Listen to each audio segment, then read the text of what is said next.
जब अमित सिंह को इस हवेली के बारे में पता चला तो उसने तय किया कि वो इस रहस्य को जानकर ही रहेगा, क्यों लोग इस हवेली में नहीं रह पा रहे हैं। तुम्हें मारने से पहले मैं तेरी यह इच्छा अवश्य पूरी करूंगा।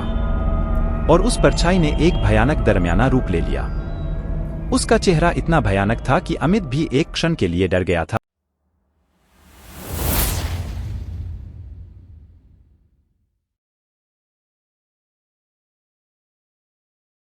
यह हवेली राजा महाराजा के समय में बनाई हुई थी, लेकिन पिछले 18 सालों से इस हवेली में आज तक कोई भी रहने के लिए नहीं आया है।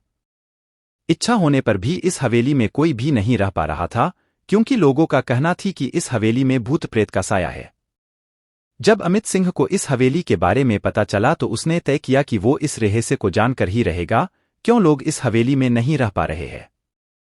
उसने मजबूत इच्छा शक्ति से हवेली में रहने की पूरी तैयारी कर ली। जब उसने हवेली के अंदर जाने के लिए पैर आगे बढ़ाए तो दरवाजे पे किसी अनजान व्यक्ति ने उसे रोक लिया और नजदीक जाके बोले, कौन हो आप और किधर जा रहे हो? अमित सिंह ने जवाब देने के बजाय उसने सामने सवाल किया, जी, आप कौन? मेरा नाम अभय सिंह है और मैं यही पास में ही रहता हूं।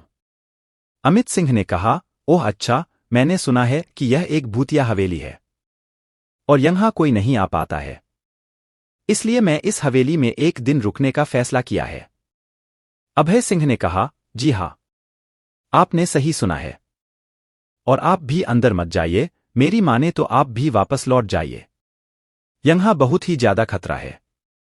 यह सुनकर अमित सिंह खुश हो गया, जैसे उन्हें कोई लॉटरी लग गई हो। अभय ने उसकी खुशी को देखकर बोला, आप क्यों खुश हो रहे हो? आपको तो भूत का नाम सुनकर डर लगना चाहिए। शायद आपको पता नहीं होगा कि मैं भूत प्रेत में काफी दिलचस्पी रखता हूं। अगर इस हवेली में भूत है तो मैं अंदर जरूर जाऊंगा और सारी सच्चाई का पता भी लगाऊंगा। इतना कहकर अमित सिंह उस हवेली में चले गए। अंदर जाके अमित ने अपनी बैग को साइड में रखा और हवेली के चारों ओर देखने लगा। सारे रूम भी चेक कर लिए। बाद में ड्राइंग रूम में आके सोफे पर बैठ गया। उसने वहां बैठकर दारू के 2-4 पेग भी पिए। वहीं अचानक उस रूम में लाइट का एक बल्ब चालू बंद होने लगी, लेकिन अमित ने उस पर ध्यान नहीं दिया। थोड़ी देर बाद दूसरा बल्ब चालू बंद होने लगा, फिर तो हवेली की सारे लाइट चालू बंद होने लगी। यह सब देखकर अमित अपनी जगह पे खड़ा हो गया और संपूर्ण सावचेत हो गया। अचानक उसके सामने एक छोटा टेबल हवा में उड़ने लगा। करीबन 6 फुट हवा में ऊपर जाके गोल गोल घूमने लगा और बाद में अमित की ओर तेजी से आने लगा। अमित ने तुरंत ही अपने जगह बदल दी और दूसरी ओर चला गया और वो टेबल वहीं जाके गिरा जहां अमित खड़ा था। अमित कुछ समझ पाता उतने में सोफे की शीट उसकी ओर आने लगी। वो जल्द खड़ा हो गया और छलांग लगा के दूसरी ओर कूद गया, जिसके कारण सोफा दीवार को टकराया और अमित बच गया। अचानक सब कुछ शांत हो गया। अमित ने चारों ओर सतर्कता से देखा और बड़ी आवाज में बोला, तुम जो भी हो सामने आकर के बात करो। वहीं एक बड़ी परछाई उसके सामने आई। अमित ने उस परछाई को देखकर बोला, कौन हो तुम और क्यों मुझे मारना चाहते हो? परछाई, तुम्हारी भूल के कारण। अमित, मेरी भूल? मैंने कौन सी भूल की? परछाई, इस हवेली में आने की भूल। मैं किसी को भी इस हवेली में खुश नहीं देख सकता। अमित, लेकिन क्यों? वो परछाई ने जवाब दिया, आज से 18 साल पहले इस हवेली के मालिक ने मुझे यहीं पे ही मार डाला था। मेरी कोई गलती भी नहीं थी। इस कारण की वजह से मेरी आत्मा इस हवेली में भटकती रहती है। मैं किसी को भी इस हवेली में नहीं रहने दूंगा, क्योंकि इस हवेली में मेरा खून हुआ था। इस हवेली में जो भी रहने के लिए आएगा उसकी मौत होगी।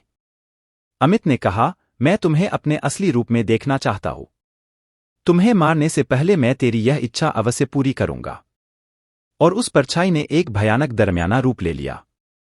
उसका चेहरा इतना भयानक था कि अमित भी एक क्षण के लिए डर गया था, लेकिन दूसरी ही क्षण में उसने अपने आप पर काबू पा लिया।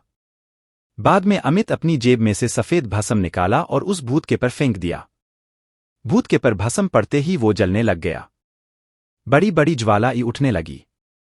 वो बहुत जोर जोर से चिल्लाने लगा और बाद में पूरी तरह से जल गया। उसके बाद अमित ने चैन से सांस लिया और वहीं पर सो गया।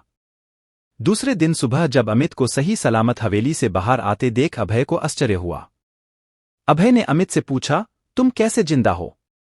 जब अमित ने अभय को कल रात को घटी घटना को पूरी तरह से बताया और बोला अब यह हवेली भूतिया हवेली बिल्कुल नहीं रही। ये सुन के अभय हका पका रह गया।